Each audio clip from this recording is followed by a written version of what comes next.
Hi all, welcome to my channel. ഇന്ന് നമുക്ക് ഈസിയും ടേസ്റ്റിയുമായിട്ട് ചെയ്തെടുക്കാൻ പറ്റുന്ന ഒരു തക്കാളി അച്ചാർ ചെയ്ത് നോക്കാം. ഇത് കണ്ടോ, നല്ല സൂപ്പറായിട്ട് നമുക്കിത് വീട്ടിൽ റെഡിയാക്കാം. കഴിക്കാനും നല്ല ടേസ്റ്റിയാണ്, ഉണ്ടാക്കാൻ വളരെ എളുപ്പമാണ്. ഈസി ആയിട്ട് വീട്ടിൽ അവൈലബിൾ ഉള്ള ഇൻഗ്രീഡിയൻസ് വെച്ച് എങ്ങനെയാണ് ഇത് റെഡിയാക്കി എടുക്കുന്നതെന്ന് നോക്കാം. ഇത് ചോറിൻ്റെ കൂടെ കഴിക്കാനും ദോശ ഇഡ്ഡലിയൊക്കെ കൂടെ കഴിക്കാനും നല്ലതാണ്.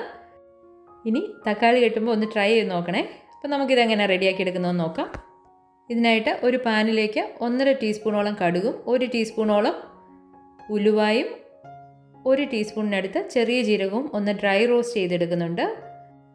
ഇങ്ങനെ ചെയ്യുമ്പോൾ അതിൻ്റെ ആ ഫ്ലേവേഴ്സൊക്കെ ഒന്ന് എൻഹാൻസ് ആവാനും അത് നമുക്ക് പൊടിച്ചെടുക്കാനും എളുപ്പമുണ്ട്. അപ്പോൾ ജസ്റ്റ് ഇതൊന്ന് ചെറുതായിട്ട് ഡ്രൈ റോസ്റ്റ് ചെയ്ത് നമുക്കിത് ഒന്ന് പൊടിച്ചെടുക്കുകയോ ചതച്ചെടുക്കുകയോ ചെയ്യാം.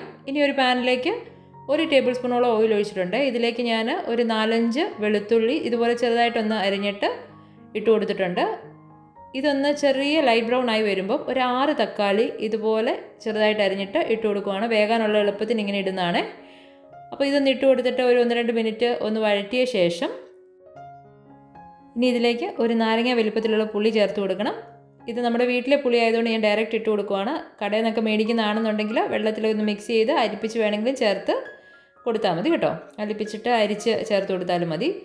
അപ്പോൾ ഞാൻ ഇതുപോലെ അതിൻ്റെ കുരുവെല്ലാം കളഞ്ഞിട്ട് ഈ തക്കാളിക്കകത്തോട്ട് ഇട്ട് കൊടുക്കുന്നുണ്ട്. ഇതിന് ശേഷം നമുക്കിതൊന്ന് മിക്സ് ചെയ്തിട്ട് അടച്ച് വെച്ച് വേവിക്കണം. ഞാനിപ്പോൾ ഇതിലേക്ക് വെള്ളമൊന്നും ചേർത്ത് കൊടുക്കുന്നില്ല. നിങ്ങൾ പുളി വെള്ളത്തിൽ മിക്സ് ചെയ്താൽ ചേർത്ത് കൊടുക്കുന്നെന്നുണ്ടെങ്കിൽ അത് നല്ലതായിട്ട് അതിൻ്റെ വെള്ളമൊക്കെ വറ്റുന്നിടം വരെയും നിങ്ങൾ ഇത് വേവിച്ച് ആ വെള്ളമൊക്കെ വറ്റിച്ചെടുക്കണം. ഞാനിതുപോലെ അടച്ച് വെച്ച് 1-2 പ്രാവശ്യമായിട്ട് ഒന്ന് ഇളക്കി അടച്ച് വെച്ചിട്ട് ഇതൊന്ന് വേവിച്ച് എടുത്തിട്ടുണ്ട്. ഇതുപോലെ. ഇനി ഇതിൻ്റെ അകത്ത് ഈ തക്കാളിയിൽ നിന്ന് കുറച്ച് വെള്ളമൊക്കെ ഇറങ്ങിയിട്ടുണ്ട്. അപ്പം നമുക്ക് ഈ വെള്ളം ഒന്ന് വറ്റിച്ചെടുക്കണം. ഈ തക്കാളി അച്ചാർ ഇടുമ്പോഴത്തേനും ഇതുപോലെ ചെറിയ പീസുകൾ കിടക്കുന്ന കുഴപ്പമില്ല എന്നുണ്ടെങ്കിൽ നിങ്ങൾക്കിത് ഗ്രൈൻഡ് ചെയ്യേണ്ട. ഞാനിത് ഗ്രൈൻഡ് ചെയ്തൊന്ന് പൾസ് ചെയ്തെടുക്കുന്നുണ്ട് മിക്സിയിലിട്ട് കേട്ടോ. അപ്പോൾ ഇതിൻ്റെ വെള്ളമൊക്കെ വറ്റി വരുന്നുണ്ട്. ഇതുപോലെ ഇതിൻ്റെ വെള്ളമൊക്കെ ഒന്ന് വറ്റി വന്നു കഴിയുമ്പോൾ ഇതൊന്ന് ഓഫ് ചെയ്തിട്ട് തണുത്തിട്ട് നമുക്കിതൊന്ന് ജസ്റ്റ് മിക്സിയിലിട്ടൊന്ന് പൾസ് ചെയ്തെടുക്കാം.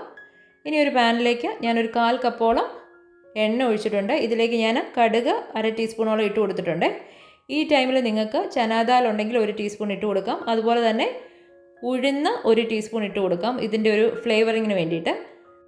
ഞാൻ ഇതിലേക്ക് ഒരു 10-12 വെളുത്തുള്ളി ഒന്ന് നടുവേ കയറിയിട്ട് ഇട്ട് കൊടുക്കുന്നുണ്ട്. അതുപോലെ കുറച്ച് കരിയാപ്പിലയും ഒരു 5-6 ചുമന്ന മുളകും കൂടെ ചേർത്ത് കൊടുക്കുന്നുണ്ട്. ഈ ടൈമിൽ ഞാൻ ഇതിലേക്ക് 1 ടീസ്പൂണോളം ഉഴുന്ന് ഇട്ട് കൊടുക്കുന്നുണ്ട്. ചെറിയൊന്ന് ലൈറ്റ് ബ്രൗൺ ആവുന്നിടം വരെ ഉഴുന്നൊന്ന് വഴറ്റി കൊടുക്കുന്നുണ്ട്. ഇനി ഇതെല്ലാം കൂടി ഒന്ന് മിക്സ് ചെയ്ത ശേഷം ഇതിലേക്ക് നമ്മൾ റെഡിയാക്കി വെച്ചിരിക്കുന്ന കടുകിൻ്റെയും ജീരകം ഉലുവയുടെ മിക്സും അതിൻ്റെ കൂട്ടത്തിൽ തന്നെ ഞാനൊരു 1/4 ടീസ്പൂണോളം കായപ്പൊടിയും കൂടി ചേർത്ത് കൊടുത്തിട്ടുണ്ടായിരുന്നു. ഇതിലേക്ക് ഞാൻ 1.5 ടീസ്പൂണ് ഉപ്പിട്ട് കൊടുക്കുകയാണ്. ഉപ്പ് നിങ്ങളുടെ ആവശ്യത്തിനനുസരിച്ച് പിന്നീട് അഡ്ജസ്റ്റ് ചെയ്യാവുന്നതാണ്. ഇതിലേക്ക് ഞാനൊരു 1/2 ടീസ്പൂണോളം മഞ്ഞൾപ്പൊടിയും ഒരു 4 ടേബിൾ സ്പൂണോളം മുളക് പൊടിയും ചേർക്കുന്നുണ്ട്. എരിവ് കുറച്ചുകൂടെ ആവശ്യമുള്ളവർക്ക് ഈ ടൈമിൽ ആഡ് ചെയ്ത് കൊടുക്കാം. അതുപോലെ തന്നെ പുളി കുറച്ചാദ്യം ആഡ് ചെയ്തിട്ട് നിങ്ങൾക്ക് ടോളറബിൾ ആണോ എന്ന് നോക്കിയിട്ട് കുറച്ചുകൂടെ ആഡ് ചെയ്ത് കൊടുത്താലും മതി കേട്ടോ. അപ്പോൾ ഈ ടൈമിൽ ഇതൊന്ന് 2 മിനിറ്റ് ഒന്ന് വഴറ്റിയ ശേഷം നമ്മുടെ അരച്ച് വെച്ചേക്കുന്ന, അതായത് പൾസ് ചെയ്തെടുത്ത് വെച്ചേക്കുന്ന നമ്മുടെ ടൊമാറ്റോയുടെ മിക്സും കൂടെ ചേർത്ത് കൊടുക്കുകയാണ്. ഇതെല്ലാം കൂടെ ഒന്ന് മിക്സ് ചെയ്തിട്ട് ഒരു 2-3 മിനിറ്റ് ഈ എണ്ണയ്ക്കകത്ത് ഒന്ന് നന്നായിട്ട് വഴറ്റിയെടുക്കാം. ഇതിൽ നിങ്ങൾക്ക് കുറേ കൂടെ എണ്ണ ഒഴിച്ച് വേണമെങ്കിലും ചെയ്യാം. നമ്മൾ വീട്ടിലൊക്കെ ചെയ്യുമ്പോൾ നമ്മൾ ചേർക്കുന്ന എണ്ണയുടെയും പുളിയുടെയും ഒക്കെ അളവിന് നമുക്ക് കുറച്ച് അഡ്ജസ്റ്റ് ചെയ്യാവുന്നതാണ്. അപ്പോൾ ഞാനിതൊരു മിതമായ എരിവിൽ ചെയ്തെടുത്തിട്ടുണ്ട്. ഈ ടൈമിൽ നിങ്ങൾക്ക് പുളി ഇനി അഥവാ ചേർത്ത് വരുമ്പോൾ നിങ്ങൾക്ക് പുളി കൂടുതലാണെന്ന് വല്ലതും തോന്നുവാണെന്നുണ്ടെങ്കിൽ ഇച്ചിരി ശർക്കരയും കൂടി ചേർത്ത് കൊടുത്താൽ മതി. അപ്പോൾ നല്ല എരിവും പുളിയും ചെറിയ മധുരമുള്ള അച്ചാർ നിങ്ങൾക്ക് റെഡിയാക്കി എടുക്കാം. ഇത് ട്രൈ ചെയ്ത് നോക്കിയിട്ടില്ലെങ്കിൽ ഒന്ന് ട്രൈ ചെയ്ത് നോക്കണം. എളുപ്പത്തിൽ റെഡിയാക്കി എടുക്കാൻ പറ്റുന്ന ഒരു അച്ചാറാണ്.